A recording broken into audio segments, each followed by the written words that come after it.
Hi, my name is Jeff Pagano, and welcome to Harpin on Rugby, where with the help of some fellow fans, I get the chance to harp on what's going on with Leinster, Ireland, and the wider rugby world. For this pod, we're going to be focusing mostly on the back-to-back Six Nations winning Ireland and our two-match test series with the world champion Springboks. And I've been joined by another one of our all-provincial panels, starting with our Connacht representative. This is his 16th Harpin appearance. He's the owner-operator of the online entity known as the Second Row. Welcome back to Mr. Pádraig Kelly. Thanks. How's it? Great to be on again. I've done more on this podcast this year than I've done on anything of my own, so it's always great to be on. There you go, indeed. Always good to have you. And offering a view from the southernmost province of Munster, she is also making her 16th appearance. Hello once again to Michelle Tobin. Consider myself a born again harpiner because it has been quite some time. It's been a while, all right, indeed. And finally, we have someone making their harping debut, although he's no stranger to podcasts, being as he is a frequent contributor to the excellent Ulster-centric show, The Red Hand. Warm welcome to Mr. Jack Fogarty. Hello, sir. Thanks very much. Thanks for having me on, Jeff. Looking forward to it. No problem. Good to have you. And of course, being an all-provincial panel, that would make me the Leinster representative, though for these, I try to be as neutral as I can. We'll see how long that lasts. And, you know, Ireland named a 35-man squad for this tour. Now, Razzie did his usual thing on social media, choosing to predict the Irish match day 23. And to be fair, it wasn't the worst shout when it came to it. But going to you first, Michelle, assuming we're going down there to win the series, but you know, it's a big enough squad. Like who do you see that has a possibility of breaking through on this trip? I think without a doubt, Jamie O'Brien at 15 is the player who has the biggest opportunity, because Keenan has been nailed on for Ireland for so long, and he's not just played so many games, but he's played so many minutes of so many games. O'Brien has been fantastic for Leinster at 15, and I think of all the players that are going out, he has the biggest opportunity. I think Craig Casey, knowing that he's either going to start or be a bench 9, is fantastic. You know, we all know Craig is not the biggest, the most physical. Well, no, he's not the biggest 9. I could argue about him being the most physical because he's up for anything. And I think he's that kind of fiery 9 that we need against South Africa. He's done really well when he's gone down to South Africa for Munster. And it'll be very interesting to see whether Farrell decides to start with Casey, knowing that Murray is on the bench. Sorry, Porrick, but Caelan Blade, I think, is our emergency cover, really, because he hasn't been a favourite. He hasn't had the time in various Ireland camps. So we are looking at a Casey Murray 1-2, and it just depends whether we start with the firecracker, knowing that Murray is the big, physical, experienced, calm player to come on, or whether he does it the other way around. So I think those two certainly in the backs have the biggest chance of breaking through. And I also look forward to seeing Ollie Jaeger in the front row, because Farrell has got, and this is not me, I know I started with Jimmy O'Brien, so I didn't start with the Leinster player. This is not me bigging up the Munster players. If Ollie Jaeger played for any other province, I would say the same thing. I had this notion before he came to us that he wasn't a big unit.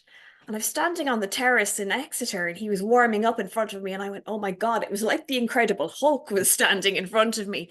He is a big unit. He is up for it. He's a do all the dirty work type of prop, and it's exactly what we need to be taking to South Africa against the Boks. So for me, those are the 3 players that really have a great opportunity, whether it's due to injury or other absences, or whether it's due to the fact that Healy and Porter can just not play 80 minutes, and we have to look at changing. And of all the props, the person I'm most comfortable about coming on or starting is Ollie Jaeger, because of who we're playing. I think he's the man for the job.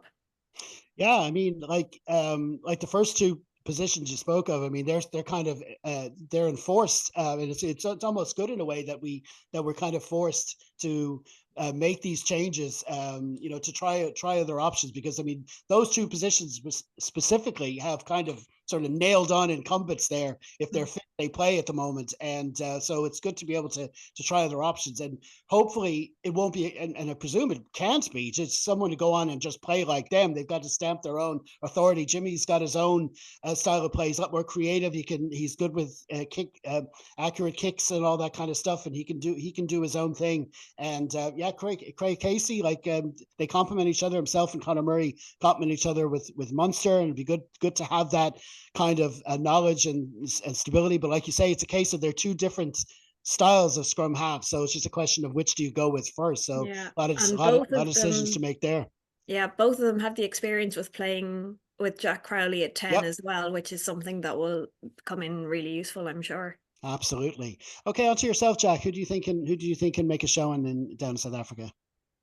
Yeah, I mean, fully agree with Michelle on a lot of those. Well, all of those really, because Jimmy O'Brien, as we all know, fabulous player. And he's also quite fresh as well. He had a little injury as well, so he only came back. What was it? Sort of, middle end of the second half of the season.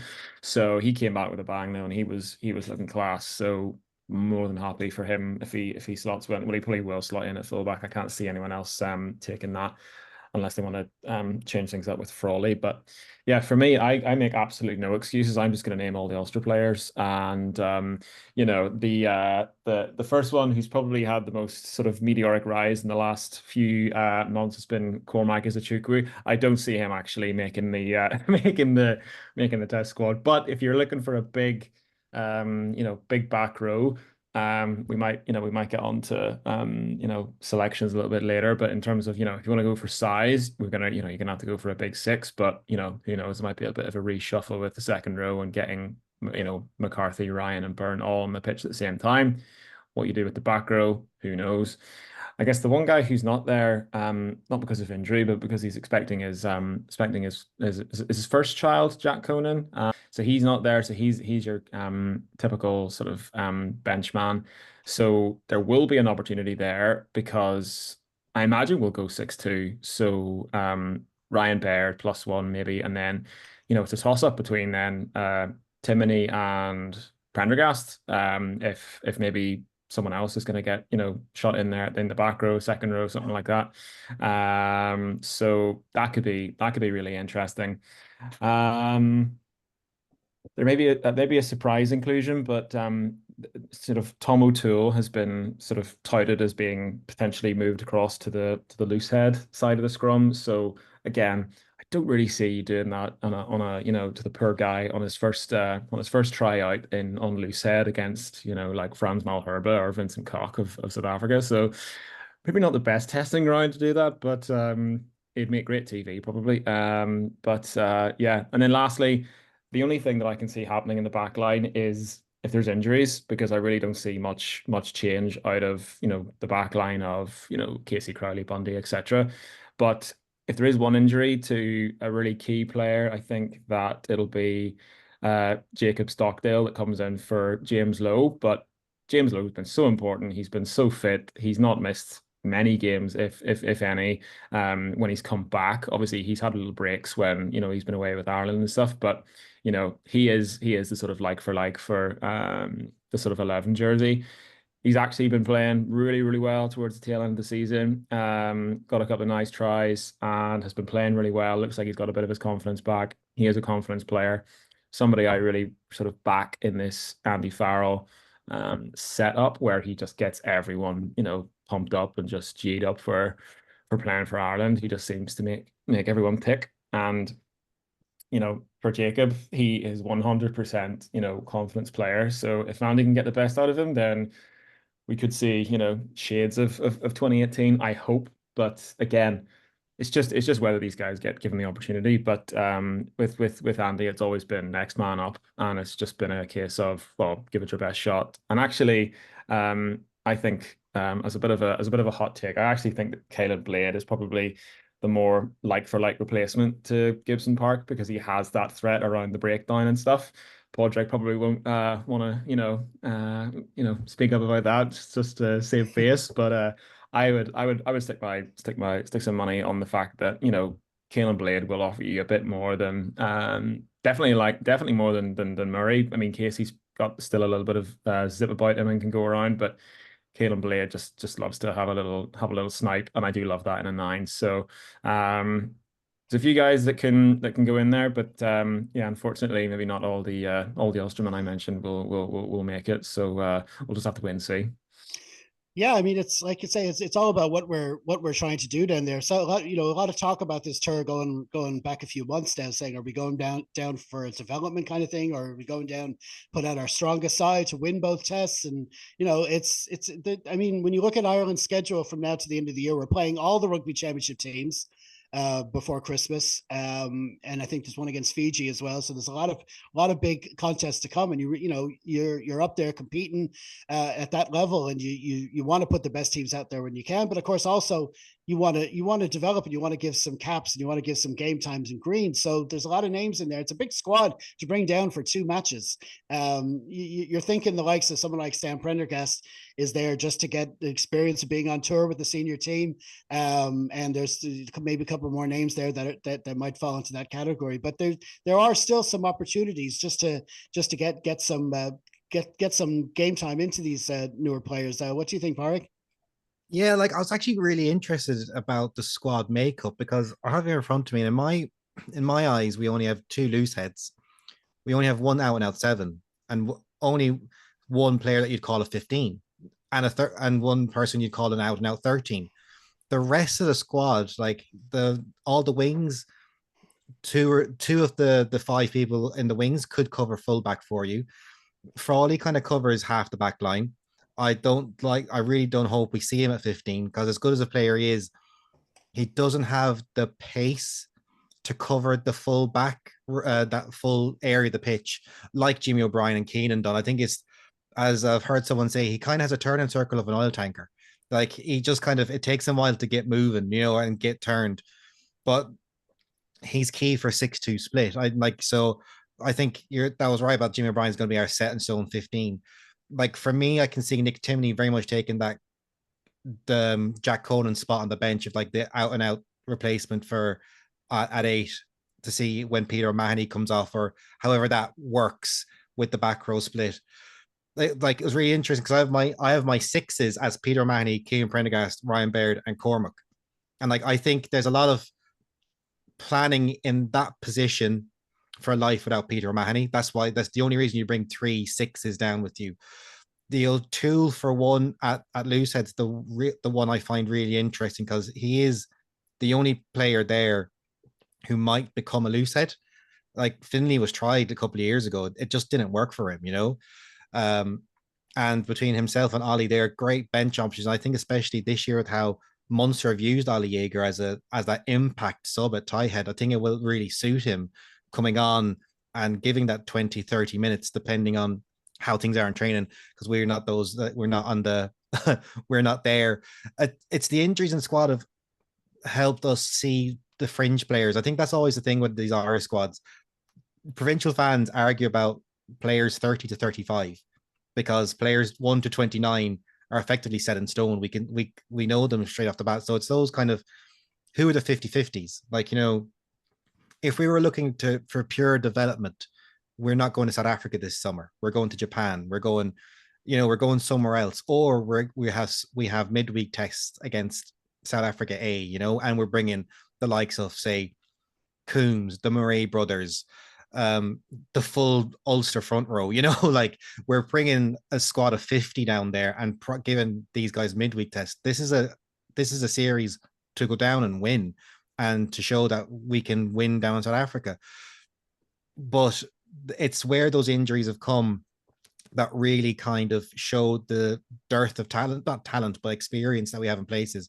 Gibson Park being injured and Blade being in the squad really shows the type of 9 that Farrell wants, more than the ability of the 9 behind him. Personally, I think Blade's form dropped like a stone towards the end of the season. That's why we had an academy player starting ahead of him for some of the bigger matches. Devine was there having some great stuff. Now, you could tell he was still in the academy, but there's a reason he was being picked over Blade just on form. So hopefully the being in Iron Camp revitalizes him, but I wouldn't see him starting based on what I was seeing towards the end of the season. I could see it being a Casey Murray 1-2. You keep this the speed up with the guy who knows Crowley, and then you have the next guy in who knows Crowley to kind of keep the calm things down towards the end. It makes sense tactically. I always think in certain positions having those combinations that play with each other week in, week out works really well. Stringer and O'Gara, like there was years where Darcy wasn't technically the best 12 in Ireland, but he had such a good relationship with O'Driscoll that you just had to play them together. It's sometimes that positional awareness and combination matters more than the individual skill. So they're the things that's kind of where would push those selections from what I'm seeing in the squad. But it's going to be really interesting on who can push their way through in those big positions, like in 6. Who's that bench option? Is it Baird, Prendergast, or Cormac? Who comes in? Does Tom O'Toole get minutes in the 16 jersey, or sorry, the 17 jersey? Is he at loosehead for one of these matches? They're the big calls. Injuries forcing the 15 and 9 question. The next big questions are Cian Healy can't keep playing, and Peter O'Mahony is finishing up at the end of next season.